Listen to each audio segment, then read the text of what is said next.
Film देखले बाद दुनू हाथ उठाई था भैया हमें के वो गाना का हम गावत जाते ने बिना म्यूजिक के ठीक बा और देखिए कभी अंबर से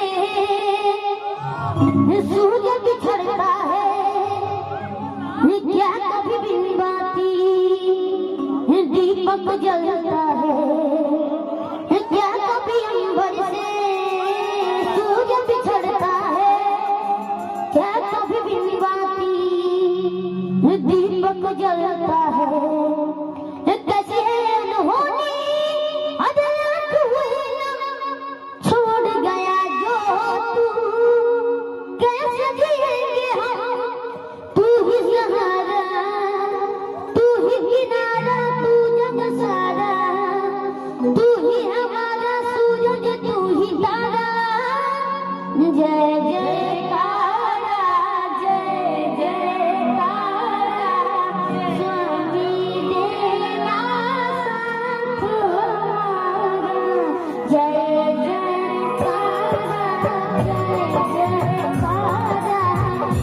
स्वामी देना भैया केकरा अच्छा लगा दुआ उठा के ताली बजा दे एक बार जोरदार ताली बजा दे बाबू। अभी आप भोजपुरी गा लीजिए एगो छोटा सा गाना छोटा सा वाला और रेल गड़िया और धागाई लगा राजा होके राज करो बाबू।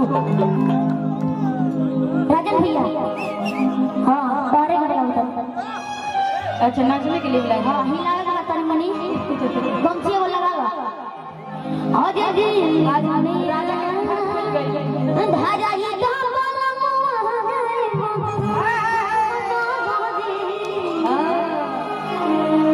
मान लो अरमान यही मेहरारू है ठीक है औरत यही है ये पूरा आगे करो। ये हमारे साथ कई दिन से है मेरा भाई लेकिन इसको मौका ही नहीं मिल पा रहा था लेकिन आज अरमान के कारण इसे मौका मिला है। पूरा आगे करो मानो तुम दुल्हन हो। इधर देखो ना इधर तुम्हारे सास ससुर लोग बैठे हुए हैं सभी लोग देवर लोग हैं थोड़ा सा घूमते इतना ही रखना और पति से बोल रही हो ठीक है। और थोड़ा छाव में आना।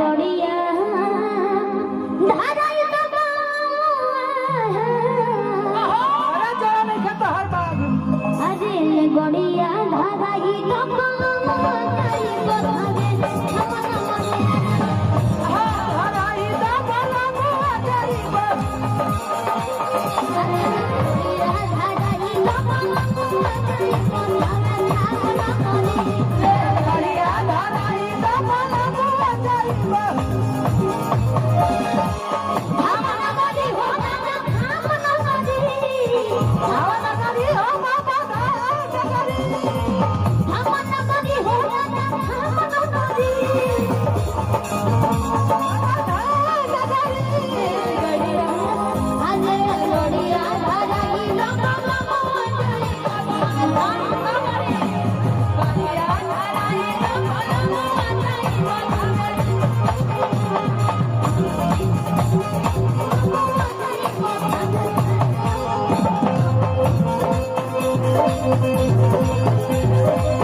तुम अकेले गा रही इसको बुला लिया नाचने के लिए पत्नी अकेली बेचारी ऐसे ऐसे कर रही तुम ध्यान ही नहीं दे रहे हो।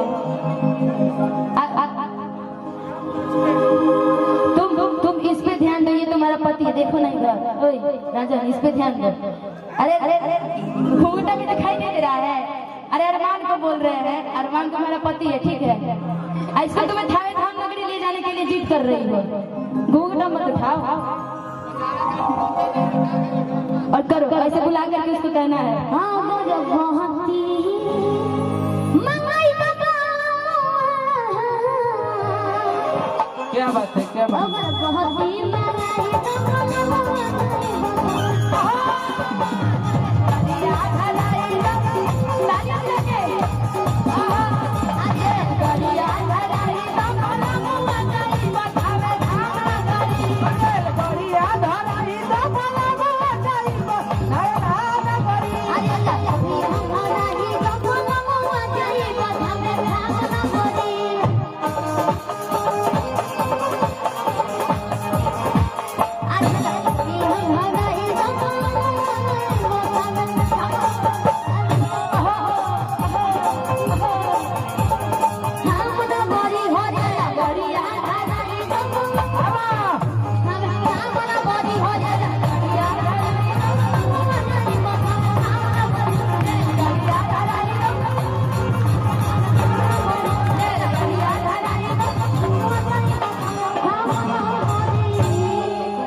बहुत बहुत धन्यवाद आप सभी को। और अच्छा लगा, एक बार ताली बजा दीजिए और आपके बीच में ठाकी का